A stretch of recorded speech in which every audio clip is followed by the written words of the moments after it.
Buen día, Pedro. Un saludo para ti, un cariñoso saludo para Enrique Aruquipa y sobre todo quiero mandar mi sentido pésame al colega Aliaga por el fallecimiento de mi entrañable amigo Arnaldo Aliaga, hermano suyo, que falleció aquí en Cochabamba y con quien tuvimos grandes jornadas en la época del COVID haciendo análisis respecto a la epidemia aquella.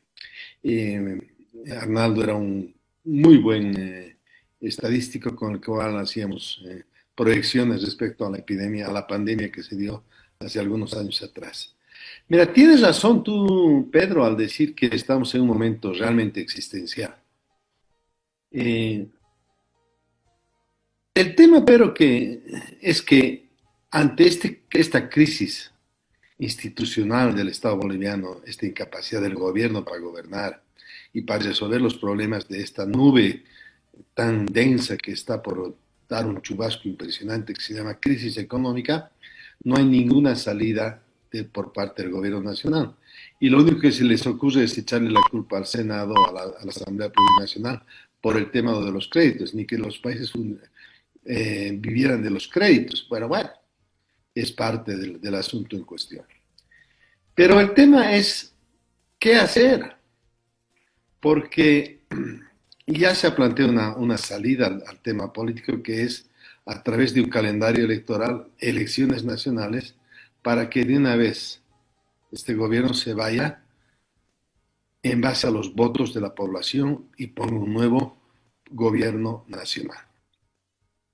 Ante ese tema está lo otro, que el movimiento al socialismo en sus diferentes versiones, no quiero llegar a una sola, vistas sandonistas y arcistas, hasta ahora no han podido armar la estrategia de poder para reproducir su poder.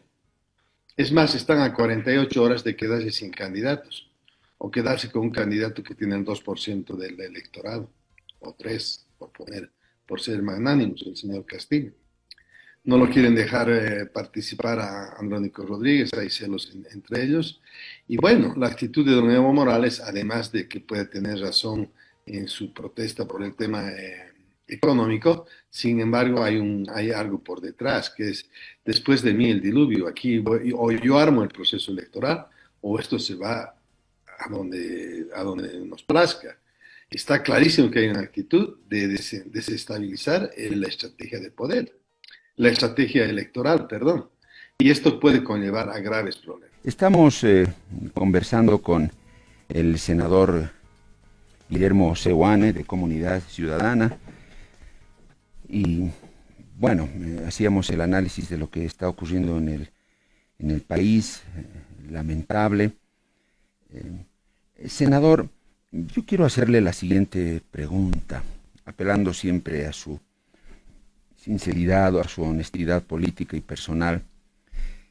Senador, no sé si usted está orgulloso de haber sido senador de Bolivia, o orgulloso de haber pertenecido a una asamblea en la cual los ciudadanos desde afuera tenemos la percepción de que la forma de hacer política y actuar ahí adentro no cambió un ápice, cuando la gente esperaba otra cosa.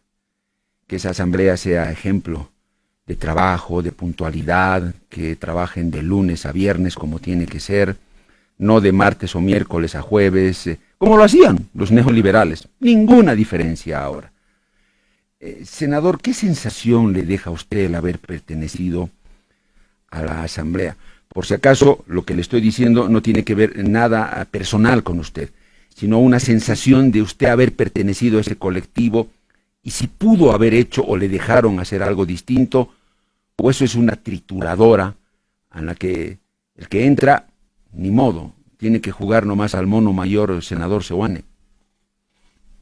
Coincido contigo que la Asamblea Plurinacional ha tenido un papel muy deleznable y muy débil en esta legislatura. Bueno, en todas las del proceso del siglo, del movimiento del siglo del MAS y de todos los años que está en el gobierno. ¿Por qué? Porque había tal hegemonía en la Asamblea Plurinacional que solamente era correa de transmisión de los designios y de los intereses del gobierno central, de la Casa del Frente del Palacio del Parlamento Nacional. Bueno, en nuestro caso hay que diferenciar entre diputados y senadores. Diputados realmente fue un desastre, no hubo ninguna capacidad ni siquiera para reunirse. Senadores hemos mantenido una estabilidad mejor, pero muy limitados, pues porque todo lo que se aprobaba o no se aprobaba, esperábamos que se aprueben en diputados no llegaba a senadores y en senadores había un doble rasero, digamos, de las cosas. Diría yo que a mediados de la gestión esta del Senado, nosotros impusimos una agenda parlamentaria al Parlamento, le impusimos a Andrónico Rodríguez, e impusimos al MAS, por sus peleas internas de ellos, que nos dio la posibilidad a la oposición de decir, estos 9 puntos son los que deben marcar el paso de la agenda parlamentaria. Ya se hicieron las leyes más importantes, la elección judicial, etcétera, etcétera, en el Senado Nacional, que muchas de esas se quedaban ahí porque en diputados no era la instancia revisora, nunca permitía que se aprueben las leyes. Pero evidentemente pues es frustrante que en un país donde se necesitan un sinnúmero de leyes no tengamos esa capacidad. ¿Por qué? Porque hay un cuello de botella. Para empezar, el presidente de la Asamblea Plurinacional, Choquehuanca, no le interesaba un bledo la Asamblea Plurinacional, nunca convocado, ¿no? ¿Por qué pasaría, digamos, Choquehuanca a la historia respecto a su papel de presidente de la Asamblea Plurinacional? Por nada. No se destacaba en nada, más bien era correa de transmisión de los cuellos de botella que el Ejecutivo y el Judicial le hacían a la Asamblea Plurinacional.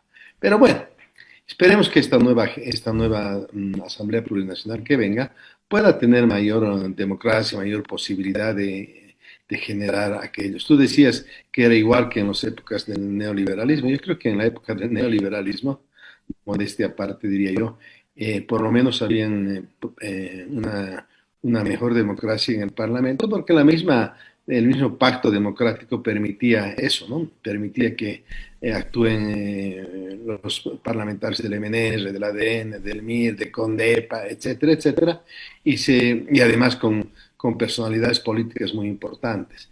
Acá, digamos, a excepción de pocos casos en diputados y en senadores, en general el perfil de los parlamentarios ha sido muy débil, ¿no? No podemos decir que ha generado grandes leyes o sea, no ha habido un Marcelo Quiroga que en su época de los 60 era un parlamentario ideal, o por decir alguien, un sinnúmero de parlamentarios que hubo en la época de la democracia pactada, por decir algo, Rufino, Juan del Granado, Guido Capra, los mismos movimentistas, Bedregal, etcétera, que tienen un perfil muy alto.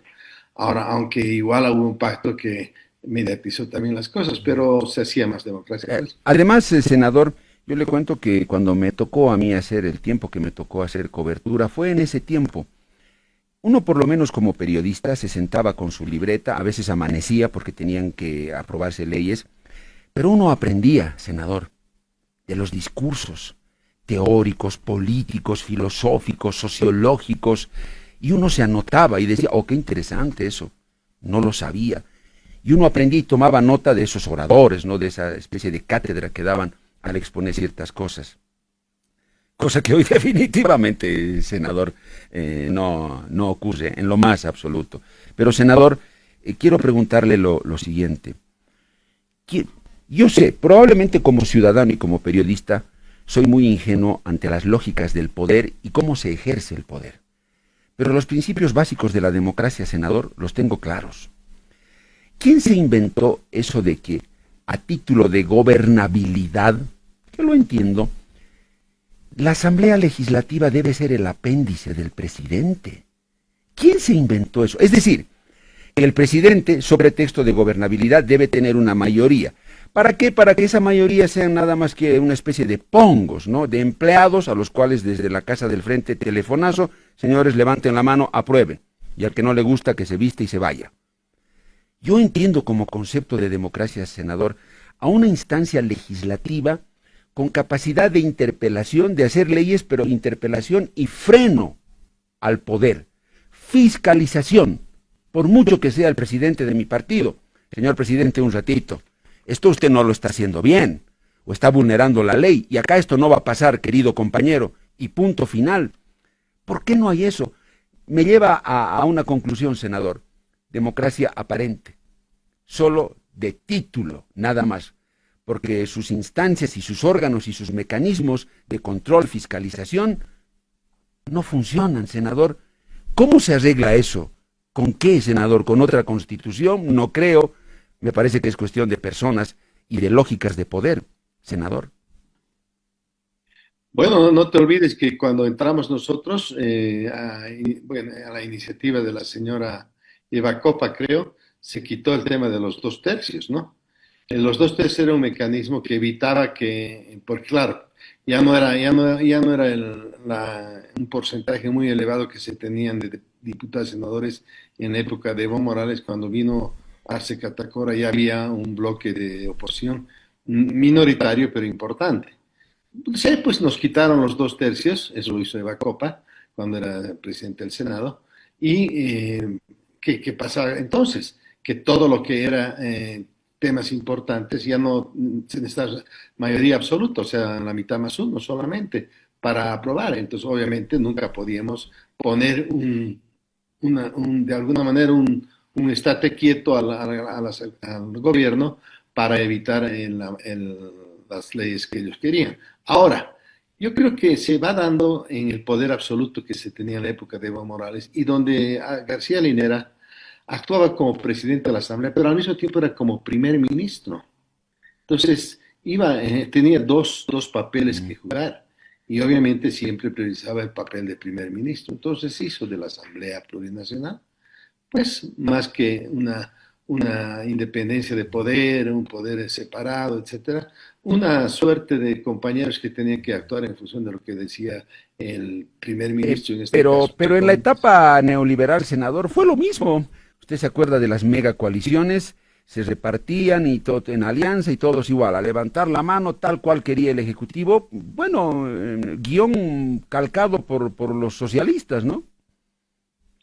Sí, bueno, habría que intentar hacer una suerte de parlamento como se tiene en Inglaterra, donde además los ministros suelen ser diputados o parlamentarios. Entonces allá sí se ejerce una suerte de control del parlamento respecto de fiscalización, de políticas públicas, etcétera, que debe cumplir el rol de hacer leyes además para que funcione el Ejecutivo. Pero Senador, bueno, ¿usted no cree se que da, no unas se elecciones a mitad de mandato, cómo le sentaría a Bolivia? Es decir, que todos los parlamentarios, a la mitad de gestión, 2 años o 2 años y medio, elecciones. Y la gente decida si estos diputados y senadores siguen o fuera. Otros que trabajen mejor, ¿nos ayudaría o más de lo mismo?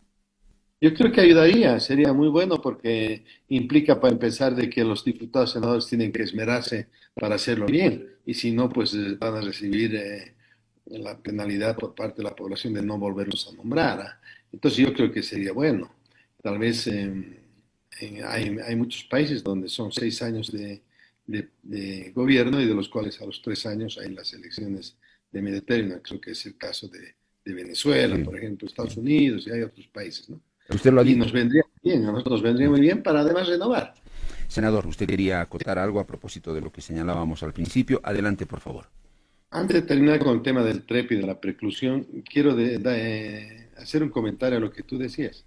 Hay momentos en la historia de Bolivia que se vuelve tan complicada el tema político que esto tiene que tener alguna salida. Y yo en eso veo cuatro momentos que me acuerdo en el país. Por un lado, cuando Salamanca, que había lanzado el criterio de que íbamos a tomar hasta Asunción y íbamos a ganar la guerra del Chaco, terminamos perdiendo la guerra del Chaco y no le quedó más al país de decirle, señor, usted se va, usted no ha cumplido con aquello y tomó el general Toro el país y luego Bush. Por un lado. La segunda instancia fue cuando el MNR. El 52, cuando hubo elecciones, ganó el MNR en la época del voto calificado contra la rosca minera feudal. Y bueno, ¿qué es lo que sucedió? Inmediatamente la rosca hizo un golpe para evitar y desconoció las elecciones donde Paz de Sol y Silis habían ganado la elección. La insurrección popular puso las cosas en su lugar y se tuvieron que ir todos los que tenían que irse. El tercer momento que veo como importante es cuando Siles Suazo. Como tú ves, hay temas o por crisis económicas o por crisis electorales. Con Siles Suazo, cuando el tema del ODP llegó a tal punto la crisis económica que se obligó, el Parlamento Nacional obligó a Siles Suazo a renunciar y adelantar el periodo, disminuir el periodo de Siles Suazo, y donde vino nuevas elecciones. Y bueno, la otra fue el 2019 que un fraude electoral burdo intentó quitar la posibilidad de una segunda vuelta a Carlos Mesa, porque sabían que iban a perder. Entonces, ¿qué es lo que hizo? Se hizo, de alguna manera, el país entró en un tal caos político que tuvo que irse Evo Morales, tomar un avión hacia México. En este momento estamos en algo parecido, según tu explicación. Sí y no. Sí, en el sentido de que la crisis económica es gravísima, que el gobierno no tiene ninguna capacidad y que está fracasando. El tema es, ¿cuál es la opción? Ahorita hay dos opciones. O le metemos elecciones o le metemos lo que están planteando Evo y compañía, porque lo están planteando además por algo inconcreto. Como no es candidato, entonces después de mí el diluvio, lo que yo he dicho, ¿no? Pero nosotros creemos que, a pesar de las barbaridades de este gobierno, sin embargo, este gobierno debería acabar su proceso de tiempo y blindar las elecciones para agosto de este año. No lo está haciendo. ¿Por qué? Porque también en el fondo le interesaría que se van o que perduren en el gobierno un tiempo más. Al que no entiendo en este momento es a Andrónico Rodríguez, en que no sé en qué está. No sé si querrá ser presidente del país ya nomás por un tiempo o querrá ser candidato. Pero bueno, no han definido el tema del poder. Y el tema del poder, de la opción de poder de ellos, hace que no tengan, que actúen en función de eso, con temas sin voluntad política en el Parlamento Nacional, como fue el tema del TREP y el tema de la preclusión. Sobre el tema del TREP, después de muchísimo tiempo, logramos imponer que se trate el día de ayer. La Comisión de Constitución, dirigida por Luis Flores y Patricia Arce, hicieron comentarios y sugerencias a la ley del TREP que tendría que volver a discutirse. Hablamos con el Tribunal Electoral, era muy complicado, tendría que volver a diputados para analizarse y tendríamos TREP después del 17 de agosto. Entonces ayer hemos rechazado ese informe de comisión y hemos dicho no, a votar entre lo que aprobó diputados, que es una cosa muy concreta, que te puedo decir cuáles son las disposiciones únicas y las transitorias que se tienen en el TMC, o lo otro, hacer un cambio al TREP que signifique tiempo y nunca tener el TREP. El otro tema es el de la preclusión. ¿Me queréis decir algo sobre el TREP para entrar ahí? Senador, lo del TREP, ¿qué es lo más sustancial que establece la norma que han aprobado y que creo ya solamente resta su promulgación? ¿Cuáles son los aspectos importantes? Ya, mira, en el caso del TREP, perdón, para no equivocarme, bueno, el caso del TREP, que en realidad es una ley que es modificatoria a la ley 026 de junio del 2010, del régimen electoral, sistema de transmisión y resultados preliminares, plantea dos cosas. Una disposición adicional única, con 5 partes, que dice que en todo proceso electoral, referendo revocatorio de mandato, se implementará un sistema de transmisión y publicación de resultados electorales preliminares en el menor tiempo posible. Que la transmisión de estos resultados y su publicación tendrán carácter preliminar con la única función de ¿qué? De informar al ciudadano boliviano sobre los resultados parciales de la votación bajo unos principios: seguridad, publicidad, transparencia, confiabilidad, credibilidad y certidumbre. Que por otro lado, una vez que se concluye el escrutinio electoral, a través de formatos establecidos por el Tribunal Supremo Electoral, se realizará los resultados preliminares de las distintas mesas escrutadas en un centro de votación, que eso se tiene que hacer a partir de la tercera hora del cierre de la votación del Tribunal Supremo y no puede pararse, tiene que ser periódica y continua hasta dar el resultado final, que no pase lo que pasó el 2019, que a mitad del TREP, lo pararon, ¿no? Y claro, cuando volvieron ya estaba encima Evo Morales. Por otro lado, dice esta disposición única que Para eso tiene que actuar y se va a invitar y el Tribunal Supremo Electoral genera una comisión técnica de asesoramiento donde están las universidades, las instituciones dedicadas al tema electoral y obviamente los partidos políticos, que así le dan consistencia y creencia a aquello. Y en función de esa disposición única se plantean tres disposiciones transitorias. La primera, que el Tribunal Supremo Electoral en el plazo de 60 días, se decía, debe tener su reglamento. Ya casi lo tiene listo el reglamento, el Tribunal Electoral adelantado aquello. La segunda disposición transitoria dice que para las elecciones de este agosto, eh, lo que se tiene que hacer es fundamentalmente asignarse el presupuesto destinado a este propósito. Bueno, está obligado ya el gobierno a dar el presupuesto para el TREP. Y finalmente, que le dan autorización en la tercera disposición transitoria al Tribunal Supremo Electoral para,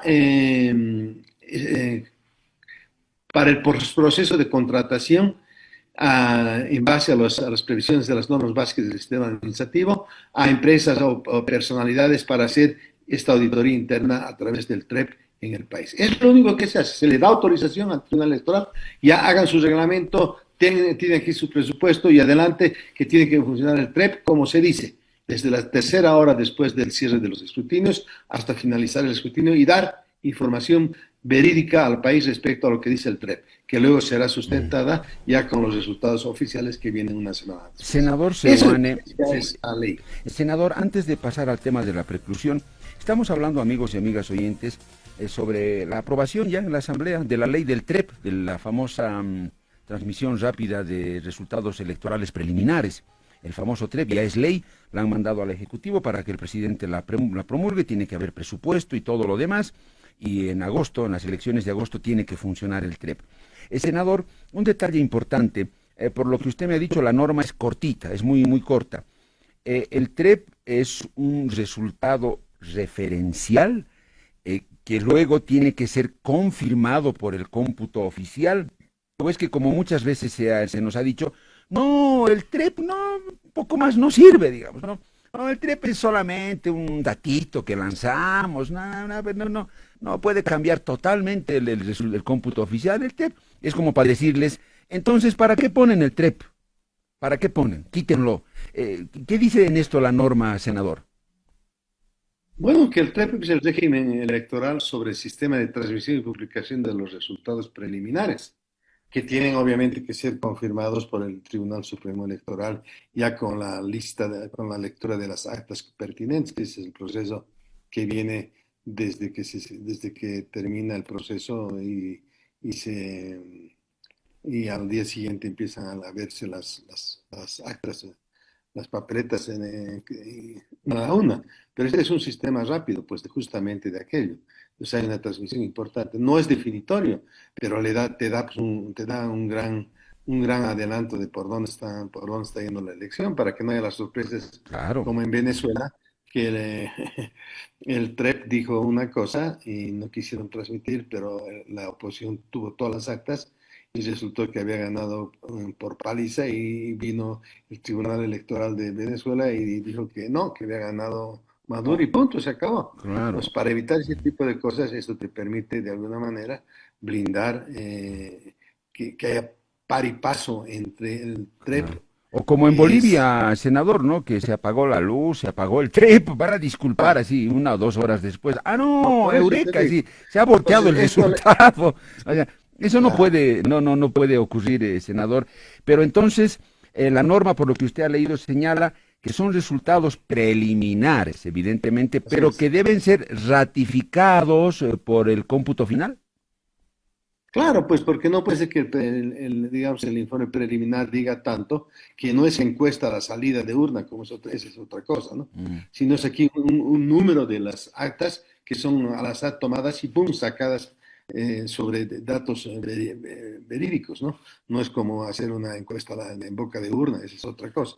Entonces aquí el TREP te permite sacar un porcentaje de los votos reales que hay y con eso dar proyecciones importantes. Lo que pasa es que después tendrá que ser verificado con el instrumento de verificación, que son en realidad las actas de cada una de las mesas donde se hace el recuento de papeleta por papeleta. Pero bueno, es un gran instrumento para el avance. Por eso es que en Estados Unidos solamente se vuelve a recontar cuando hay menos de, cuando hay más del 1% de diferencia o menos del 1%. Entonces ahí sí, pero no puede darse el caso que en el TREP saques para un candidato 60% y en el informe del Tribunal Electoral que sea al revés, para el otro candidato Claro, 80%. claro. ¿Qué pasa? Senador, hay Eso, una parte de la norma que usted leyó en la que dijo que partidos y tribunal tienen que ponerse de acuerdo. Bueno, cada que hay eso a uno se le paran los cabellos porque ya sabemos en qué. ¿Para qué es esa reunión, ese consenso, senador? es una comisión técnica de asesoramiento y seguimiento al sistema de transmisión y publicación de resultados preliminares y está constituida por representantes de entidades académicas con experiencia en áreas tecnológicas, sociales y otras relacionadas con conocimientos en materia electoral y sin militancia o actividad en organizaciones políticas y bajo la coordinación técnica del órgano electoral plurinacional. O sea, es como una comisión técnica de control y asesoramiento, ¿no? Es lo que estamos haciendo con el tribunal, con el defensor del pueblo el tema de los jueces. Eh, Una comisión que de alguna mm. manera observa y valida el proceso. ¿Pero esto es permanente o para cada proceso electoral se conforma esta comisión o es constante? No, para cada proceso electoral se conforma. Ah, bueno, perfecto. Senador, antes de que nos falte el tiempo, la preclusión, esta norma han puesto algo ustedes referido a la famosa preclusión, que aunque a mi criterio no es necesario, pero ¿cómo se ha reforzado? Es necesario porque la ley de modificación que hizo el diputado es muy simple. En realidad modifica modifica la ley 026 con el principio de la democracia intercultural, que le llaman, y donde está el tema de la preclusión, y se entiende la preclusión por las etapas y resultados de los procesos electorales, referendos y revocatorios de mandato, que no se revisarán ni se repetirán por ninguna autoridad pública, sea legislativa, administrativa y jurisdiccional, en materia ordinaria, siendo nula de pleno derecho todos los actos, resoluciones, sentencias o disposición legal que tenga por finalidad pronunciarse contra este principio esencial, garante del derecho de sufragio de los ciudadanos y las ciudadanas y por consiguiente eludir, impedir o distorsionar su cumplimiento. Esa es una modificación. Y la otra modificación que viene con el siguiente articulado es referida a la ley 018, que dice que el órgano electoral plurinacional es un órgano del poder público de Estado y tiene igual jerarquía constitucional a la de los órganos legislativo, ejecutivo y judicial, no pudiendo subordinar sus decisiones a ningún órgano del Estado. Se relaciona con estos órganos sobre la base de la independencia, la separación, la coordinación y la cooperación.